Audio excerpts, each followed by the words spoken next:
ایک راستہ ہے بنی ہوئی چیزوں سے فائدہ اٹھانا، ایک راستہ ہے بنانے والے کی قدرت سے فائدہ اٹھانا۔ بنی ہوئی چیزوں سے فائدہ اٹھانا یہ تمام انسانوں کو اسی پر لگے ہوئے ہیں۔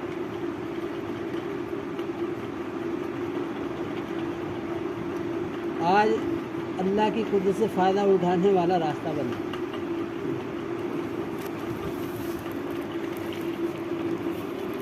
مسلمانوں کے لیے اللہ تعالیٰ نے سنو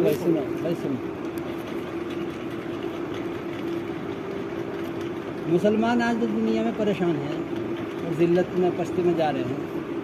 اس کی وجہ یہ ہے کہ مسلمانوں نے جو ان کے لیے راستہ اللہ نے دیا تھا قدرت سے فائدہ اٹھانے کا،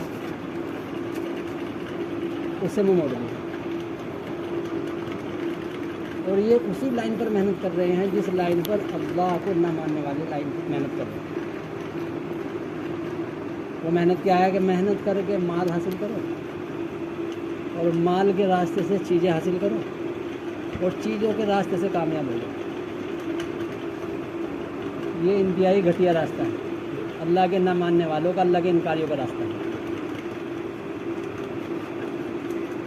ایک راستہ ہے انبیاء علیہ الصلوۃ والسلام کا راستہ، صحابہ اکرام رضوان اللہ تعالیٰ اجمعین کا راستہ، اولیاء اکرام کا راستہ۔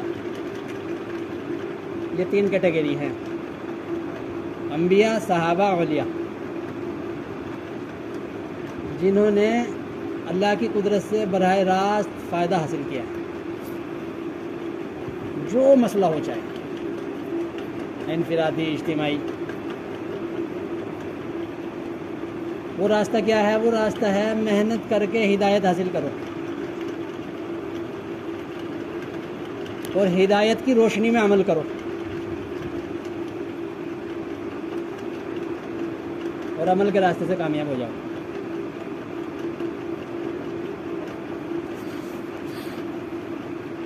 آج مسلمان دنیا میں 2.25 ارب ہیں، سارے ذلیل ہو رہے ہیں۔ کون عزت کرے آج؟ کیا بادشاہ ہوں، کیا غریب ہوں، کیا دیندار ہوں، کیا عالم ہوں، کوئی شعبہ دیکھ لو۔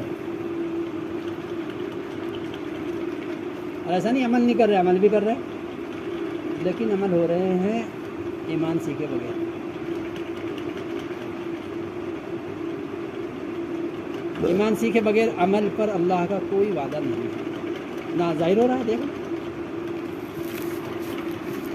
بلکہ عمل کرنے والے زیادہ پستی میں آئیں، عمل کرنے والے، نماز پڑھنے والے زیادہ پریشان ملیں گے۔ کیوں؟ کیونکہ نماز دو کام کرتی ہے، دو دھاری تلوار ہے نمازی کے لیے۔ نماز ہی نمازی کو برباد کرواتی ہے اور نماز ہی نمازی کو کامیاب کرواتی ہے۔ حدیث پاک میں ہے، جو نماز خشوع کے ساتھ ادا نہیں کی جاتی، خشوع کہتے ہیں اللہ کو دیکھنا نماز میں، نہیں تو کم سے کم درجہ خشوع کا یہ ہے اللہ مجھے دیکھ رہا ہے۔ روایت میں ہے کہ جو نماز خشوع کے بغیر ادا نہیں کی جاتی، وہ نماز نمازی کے لیے بد دعا کرتی ہے۔ وہ کہتی ہے اللہ اس نمازی کو برباد کر دے، اس نے مجھے ضائع کیا۔ مسلمان آج قدرت کا قائل نہیں ہے، اللہ کی قدرت کا قائل نہیں ہے، بلکہ منکر ہے۔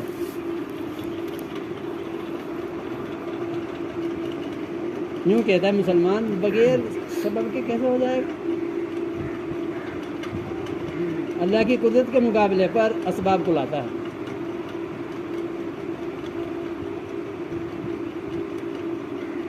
انبیاء علیہ الصلوۃ والسلام جب دنیا میں بھیجے جاتے تھے، تشریف لاتے تھے، انسانوں میں سے ہوتے تھے۔ وہ کوئی نبی کو اللہ نے فرشتوں میں سے نہیں بنایا، کوئی دوسری مخلوق میں سے نہیں بنایا، انسانوں میں سے بنایا۔ نبی علیہ الصلوۃ والسلام آ کے دنیا میں یہ آواز لگا، لا الہ الا اللہ کہہ لو۔ ہر نبی کی آواز یہی رہی،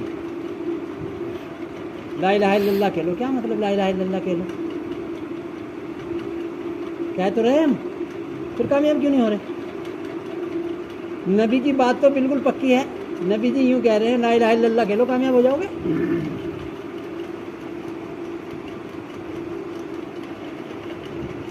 اور آج ہر جگہ تم لا الہ الا اللہ کہہ نہیں سکتے ہو، ہم کہہ نہیں سکتے.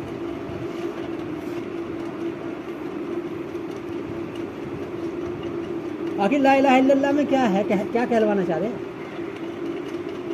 لا الہ الا اللہ کا مطلب یہ ہے جہاں جہاں سے جو نظر آ رہا ہے، جہاں جہاں سے جو کچھ ہوتا ہوا نظر آ رہا ہے، جس شکل سے جو ہوتا ہوا نظر آ رہا ہے، اس کا انکار کرو زبان سے اور دل سے اس کی تصدیق کرو کہ یہاں سے نہیں ہو رہا ہے، بلکہ اللہ کر رہے ہیں، اپنی قدرت سے کر رہے ہیں. یہ کہو لا الہ الا اللہ. چونکہ یہ عربی میں ہے کلمہ، ہم سمجھتے نہیں ہیں. مکے میں جب اللہ کے نبی صلی اللہ علیہ وسلم نے اس کی آواز لگائی، اس کی آواز لگانے سے پہلے آپ مکے کی آنکھوں کے تارے تھے. آپ صلی اللہ علیہ وسلم کو مکے والے آنکھوں کا تارا سمجھتے تھے، سچا، امین، صادق، امانت دار. اور آپ نے صرف یہ آواز لگائی لا الہ الا اللہ کہہ لو، اور پتھر مارنے لگے، پاگل کہنے لگے، مجنون کہنے لگے، دیوانہ کہنے لگے.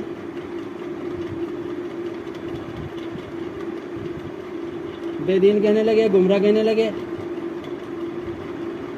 لالچ دینے لگے، دھمکیاں دینے لگے. آخر اس لا الہ الا اللہ میں کیا تھا؟ ایسا کیا کہہ دیا تھا بھائی؟ اس میں تو یوں بھی نہیں ہے، یوں بھی نہیں کہا اللہ کے نبی نے مکے میں تو اپنے مال کی زکات دو، پھر بھائی مال کم ہو جائے گا. اس وجہ سے کوئی بات ہوتی، نماز پڑھو 5 وقت کی، اس پر اعتراض ہوتا. کوئی عمل کسی چیز کو نہیں کہا، صرف یوں کہا لا الہ الا اللہ کہہ دو. بس اسی پر دشمنی ہو گئی، کیونکہ وہ سمجھتے تھے اس کلمے میں یوں کہلوا کیا رہے ہمارے سے، یوں کہلوانا چاہ رہے ہیں ہمارے سے جہاں جہاں سے تمہاری پرورش ہو رہی ہے، دکھ رہی ہے تمہیں، حاجت پوری ہوتی ہوئی نظر آ رہی، یہاں کا انکار کرو، یہاں سے نہیں ہو رہا، یہاں سے نہیں ہو رہا. اب ایک یقین جب جمع ہوتا ہے نا دل میں، جب اس کے خلاف کوئی بات کہی جاتی ہے تو آدمی تل ملا جاتا ہے، تل ملا جاتا ہے.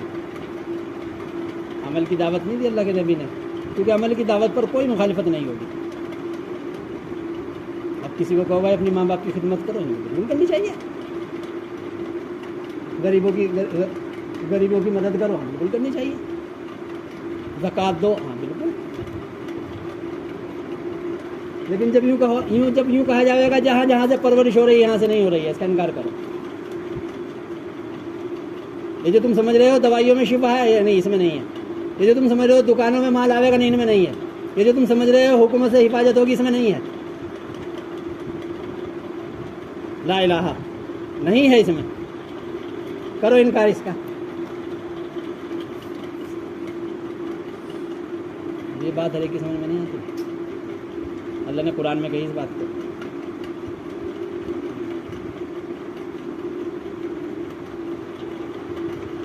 سب سے پہلے صحابہ جو بھی اسلام کا کلمے کی گواہی دے کے اسلام میں داخل ہو رہے تھے، 13 سال مکے میں اور 1.5 سال مدینے میں جا کے صرف کلمہ.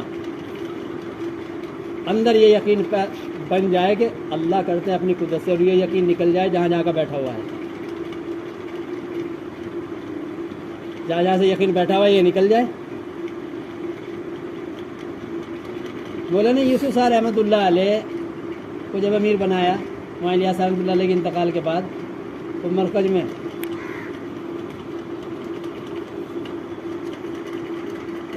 کسی سے سب سے جن سے مولانا الیاس رحمۃ اللہ علیہ پیسے لیتے تھے ان سے سب سے لینا بند کر دیا.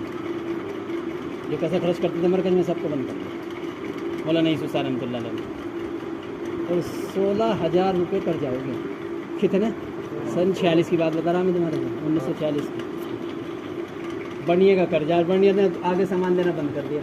پہلے پچھلا قرضہ دو جب ملے گا. حضرت نے لکھا اپنے بیان میں پھٹے حال پریشان, کرتا میرا پھٹا ہوا میں بیٹھا. تو پھر ایک ساتھی نے کہا جی وہ ہیں ایک قریشی صاحب تھے حضرت کے مولانا الیاس صاحب کے دوست تھے, تو وہ آئیں گے وہ خرچ کریں گے. کہنے تم نے ایک اور بت کا نام لے دیا. کیا کہا؟ ہم انہیں سمجھا مٹی کے بتوں کو بت. ہمارے ذہن میں تو صرف یہ ہے اللہ کے علاوہ جو کچھ ہے جہاں سے امید لگی ہوئی ہے اسے بت بنا لیا ہے. جہاں سے امید ہے دل میں. یوسف صاحب نے کہا ایک اور بت کا نام لے دیا, اس کو ہٹاؤ, پیسے نہیں لے جائیں. ایک آدمی آیا, حضرت کتنا قرضہ ہے؟ کہنے لگے ہوگا کتنا ہوگا تجھے کہنے. کہا یہ 15,000 روپے ہیں, باقی بعد میں آ جائیں گے. کہنا تجھے پتہ نہیں اصول تبلیغ کا, جو جان نہیں لگاتا اس کا مال نہیں لیتے ہیں. جو جان نہیں لگاتا اس کا مال نہیں لیا جاتا. پہلے 4 مہینے لگا کے ایمان سیکھ کے آؤ, پہلے ایمان سیکھ کے آؤ, 4 مہینے لگاؤ, پھر سوچیں گے. رد کر دی. 4-5 ساتھی تھے حضرت کے, انہوں نے 4-5 ہزار روپے اکٹھے کر کے 25,000 روپے اکٹھے کر کے کہا کہ بھائی یہ پیسے بڑھنے کو دے دو, یہ اسی کام کے لیے کرو, جب حضرت دیں گے اپنا یہ رکھ دیا کریں گے. حضرت کو اللہ نے اعلان کرا دیا. حضرت نے ان کو بلا کہا تم نے یہ کیا ہے؟ کہنے لگے جی. کہا میرے کام کو بڑھانے کے لیے اگر اصول توڑو گے جہنم میں جاؤ گے. میرے کام کو بڑھانے کے لیے, اس کام کو بڑھانے کے لیے اگر اصول توڑو گے جہنم میں جاؤ گے. جاؤ مجھے اسباب سے کٹا رہنے دو اور مجھے میرے رب سے ہی مسئلہ حل کرانا.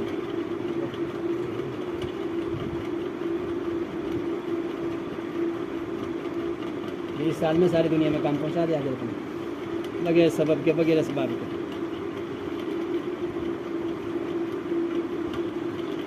ایک بیان میں دلوں کی دنیا پلٹتی تھی ان کے, کیونکہ پہلے وہ بنے تھے اندر سے. ہمارا مسئلہ یہ ہے ہم بغیر بنائے لوگوں کو بنانے کی فکر میں ہیں, خود بنے نہیں. اور بس ذہنوں میں شیطان ہی بٹھا تھا, فلاں سے بات کر لو, فلاں سے بات کر لو, فلاں سے بات کر لو, وہ بن جاوے, وہ بن جاوے. تیرا کیا بنے گا؟ حالانکہ اگر کسی سے بات کرو تو یہ پہلے اپنے آپ کو سمجھا لے جاؤ کہ اس کو میں سمجھانے جا رہا, اس کی سمجھ میں کچھ نہیں آنے کا. یہ پہلے اپنے آپ کو سمجھا لو کہ اس کو سمجھانے کے لیے نہیں سمجھا رہا ہوں, اپنے آپ کو سمجھانے کے لیے بات کروں. اگر یہ نہیں ہے نیت تو اس دعوت سے دائی کا کوئی فائدہ نہیں ہے. اب سمجھانا کیا ہے؟ سمجھانا کیا ہے؟ سمجھانا کلمہ ہے, سمجھانا نماز ہے. کلمہ نماز پر مسئلہ حل ہوگا اس امت کا, اور کسی چیز پر نہ ہوگا. چاہے کوئی کچھ ہی کرتا رہے, چاہے جو اکٹھا کر لے, چاہے جو بنا لے, چاہے جو کر لے, کلمہ نماز نہیں بنا تو کوئی مسئلہ, اللہ کی مدد آئے گی نہیں. کلمے کا یقین دل میں بن جاوے, نماز میں خوشو پیدا ہو جاوے, بس کام بننا شروع ہو جائے گا. جو کہہ دو گے اللہ سے وہ کر دے گا, جو کہہ دو گے. صحابہ نے ناممکن کام کہہ دیا. ناممکن کام ہے